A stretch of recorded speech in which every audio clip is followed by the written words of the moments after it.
Now, every time a powerful earthquake strikes or a strange weather event unfolds, one name surges in the search results, and that's HAARP. Now, I also find that the case with the video that I made on HAARP back in 2022. I find it strange that it becomes a commenting frenzy on that video when something bad happens around the world. Now, is that a coincidence or is there more to the story? So let's just dig into the big question. Can HAARP actually cause earthquakes? So first, I think we need to separate the science from speculation. So HAARP stands for High Frequency Active Auroral Research Program. Now, it was built in Alaska in the 1990s by the USA Air Force, Navy, DARPA, and the University of Alaska. Now, its main purpose was to study the ionosphere, which is a region high above the Earth filled with charged particles. HAARP sends high-frequency radio waves into this layer of the atmosphere, and this helps scientists learn more about radio communications, GPS, and space weather. Now, here's the key. HAARP sends energy upwards, not downwards. It doesn't drill into the Earth. It doesn't touch the tectonic plates. But the internet has other ideas. Talking about the technical setup of HAARP, because the setup is actually far less dramatic than people imagine. HAARP is made up of 180 aluminium antennas, each about 70 feet tall, arranged in a precise grid. Now, this isn't a giant energy weapon, it's more like a carefully organised field of radio towers. Together, they form what's called a phased array, meaning the antennas work together to steer radio waves upwards into the ionosphere. Nothing physically moves, the direction changes electronically, the same way modern radar systems work. Now, the facility transmits in the high-frequency HF radio band, usually between 2.7 and 10 MHz, the same range used by shortwave radio and amateur radio. These aren't superweapons or secret frequencies, they're just ordinary radio waves sent into very thin upper atmosphere to study how charged particles respond. Scientists also use different modulation techniques depending on the experiment. Sometimes the signals are pulsed, sometimes they're continuous, sometimes they sweep across frequencies to excite natural plasma waves in the ionosphere. All of this helps researchers understand auroras, space weather, and how solar storms affect communication systems. Now, here is a really important part, and you must listen to this. All experiments are publicly announced. The data is openly published, and the facility even hosts open houses where visitors can walk right up to the antennas and talk to the engineers who run them. In fact, there was an open house day in June 2025 where the public could attend a full day of lectures, talking to the staff, and walking around the complex to see the antennas.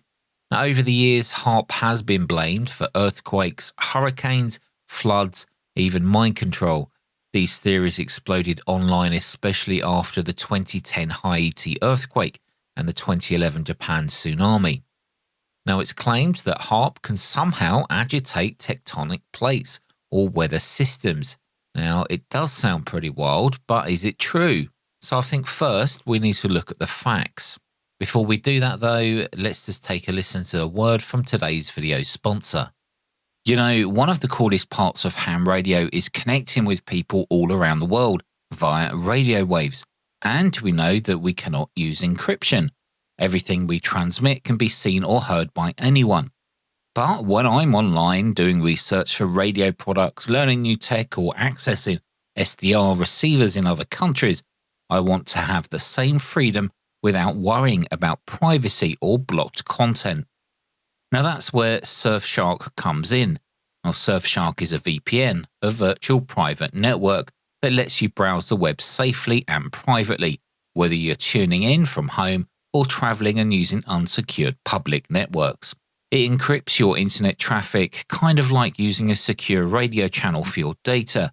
No one, not even your ISP, hackers, or even curious operators can listen in or capture your private data. Surfshark has over 4,500 servers around the world, meaning you can place yourself virtually in over 140 different locations, which you can change anytime and as easy as a single click. Now, if you want to access web SDRs or any kind of data that's region locked, no problem, you just switch your server.